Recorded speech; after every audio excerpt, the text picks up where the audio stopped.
Now, 30 years ago, councillors who made cuts as Thatcher pushed them down, I believe were complicit, because there was an alternative, which was to increase the rates. And the rates in London, I don't know the figures outside, 62% of the rates came from business, and the rating system itself was fairly redistributed, with the richest homes paying very much more than the poorest. It was crude, but it was the best strategy to increase the rate to preserve services. And Labour councils had great debates about that, but largely that's what they did, and the worst of the cuts was blunted, and that is why the Tories abolished the rates and took away the business rate and created first the poll tax and then the council tax, which is not redistributive, leaving councillors the daily choice: do we cut services, or do we bang up the council tax, which would actually hurt poor people more? And therefore they don't have the choice that we had a generation ago in fighting those cuts. And what is important, though, is those councils have to carry their communities with them. They have to engage the community and their trade unions in how they manage the devastating cut in the grant that they've got, and to do it in a way that preserves the most of our services and protects the most vulnerable. It will not be easy, it will not be pleasant, but you don't have the option of walking away from that. Our job is actually to do the best to preserve and protect the most vulnerable in our community.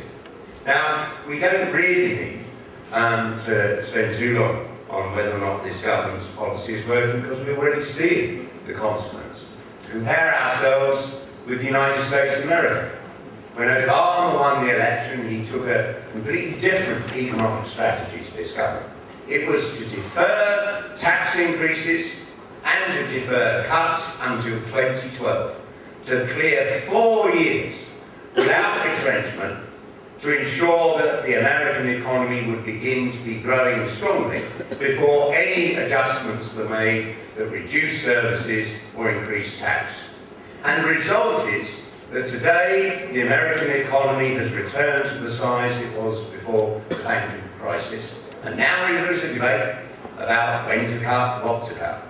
This government took a different strategy: to cut immediately in half, and to increase taxes like VAT and stealth taxes like fares. What is the result? We have recovered a third of what was lost in our economic, the size of our economy, during the banking crisis.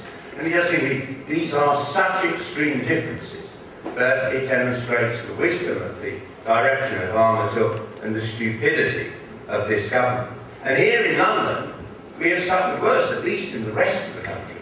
Until 2010, you had a Labour government protecting people and services, and that is why there was quite a strong period of growth towards the end of that period of government, before the recent turn down in our growth figures. But here in London, cuts started 2 years ahead of the rest of the country. The Tory mayor immediately cut every capital investment project he found he had inherited from me, except the bikes. The only one that he went ahead. He got his mate Bob Diamond, who of course is very stretched financially, to get Barclays to come up with a bit of money. Of course they can come up with a bit of money, they're not paying any bloody tax. He also brought taxes from our Tory mayor. Increases in fares in real terms, so that a single fare on the bus is up 44%. And Osborne, always eager to learn from his old school chum, has now initiated a policy nationally, which the Tory mayor here has done, which is fares will increase at 2% above the rate of inflation for the next 20 years. That means, in real terms, fares, where we've already got the highest fares in the bloody world, are going to be increased by half. And when they count inflation, now you hear all the time when they're talking about pensions or benefits, well, it can't be RPI, that's too high. We're going to have CPI, which is usually about 2% less. But when they calculate fares, they get to decide that RPI is a much better judge of how things really are. So we're facing fare increases that have become a pernicious tax on ordinary people. And amazingly, even for a party so committed to all the strident nonsense about law and order, although I left a budget that allowed police numbers to increase to 32,000, in this Tory Mayor's first budget, he cut police numbers by 455. Even, more outrageous in many ways, in a city where, scandalously, the Blair government did not allow us to build council housing. I think, after Iraq, the decision I find most objectionable over these last 13 years, where we've gone to a point where 1 person in 10 is on the waiting list, and where we've identified enough land to build over 1/3 of a million homes. At the very end of my administration, we persuaded Gordon Brown's government to give the Mayor £5 billion, enough to build 50,000 affordable homes by April this year. And it looks as though, in a city where every architect and every builder is looking for work, this Tory Mayor will fall short of that by 13,000 homes. That's 13,000 families in need of housing will not get it because of a combination of incompetence and a genuine reluctance on his part to build homes for rent. He spent much of his first year as Mayor arguing with Elect Cooper we should redefine affordable so that people earning £75,000 a year would be considered as needing affordable housing. That's 10,000 more than MPs. I never saw them really at the front of the housing queue. The position we've got as well is that for all the attempt to pose, depending how much you borrow our Mayor, but at the moment I was elected, he's been scuttling leftwards in his rhetoric, faster than the bloody crap would move. And so we had talk about a Stalingrad-like defence of government grants to London. Well, given that London's ended up with its cutting council grants 10% worse than the rest of the country, seems our Mayor hasn't learned the history of Stalingrad. Actually, the Russians won. They didn't lose that struggle. Or there was then the fact that he was going to oppose the Kosovo-style ethnic cleansing of private tenants by the cut in housing benefits. And he went to lobby the minister, who then issued a statement saying, "We're delighted the Mayor completely agrees with our policy."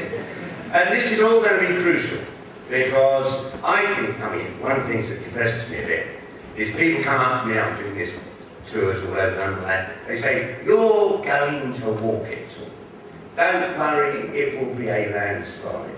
And you must be mad if you think that. Because what Cameron and Osborne see, however much they personally despise our Mayor, they actually see this will be a mid-term election verdict on their government. It's an election they have to win. If they lose it, it will shake the coalition.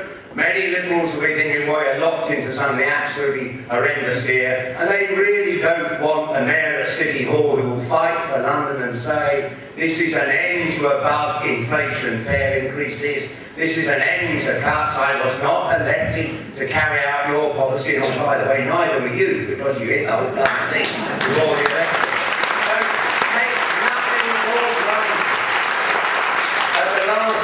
The majority of this Tory Mayor's contributions, campaign contributions, came from hedge funds. And they have been well rewarded, as Diane touched on. Joe Derrick, who's part of my campaign team, went the mind-numbing task of looking at the Mayor's diary, which has to be published by law, and identifying who he had met over this nearly 3 years. And he had 5 whole press conferences at which he answered questions. 5 in 3 years, that's real open government for you. He had 43 meetings with the police. He had 60 meetings with ministers. And he had 70 meetings with bankers. That's why he's always on the TV saying, if we increase taxes, the bankers will go. And I have to say, I'm so sick of Bob Dylan, I'd be quite glad to see that.